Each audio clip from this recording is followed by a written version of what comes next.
qadrli bolajonlar, qish haqida juda ko'p qo'shiq kuylayapmiz, qizlarim. Qo'shiqlar yoqyaptimi? Sizlar bularga ajoyib raqslar o'rganibsizlar.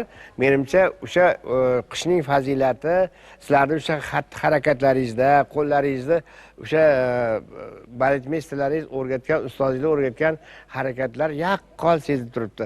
Qarang, bir parcha qorlarimiz o'rtada turibdi.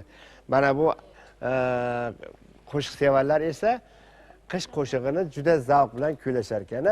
Qishning o'ziga yarasha qo'shiqlari bor ekan. Sizlarga yoqyaptimi?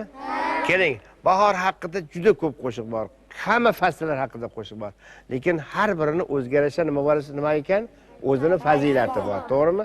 Qani, mana shu biz hozir kuylaydigan qish qo'shig'ini kim ta'riflay oladi? Qaysi tomonlari sizga yoqadi? Mana kim ta'riflay oladi? Kim?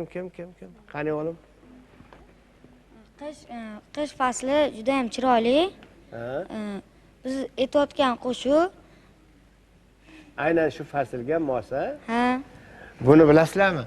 Shoir Olqor Damin shu qish zavqini, qishni havasini o'sha qo'shiq kuylaganda, buni bastakor Sa'dulla Nurmetov esa ajoyib ohanglarda, zamonaviy ohanglarda dilrabo kuylayotgan. Keling, hozir mana solistlarimiz, raqqosalarimiz, qo'shiq sevar bolajonlari qish qo'shig'ini maroq bilan sizga kuylab berishmoqchi. Tinglab tomosha qilamiz. Marhamat.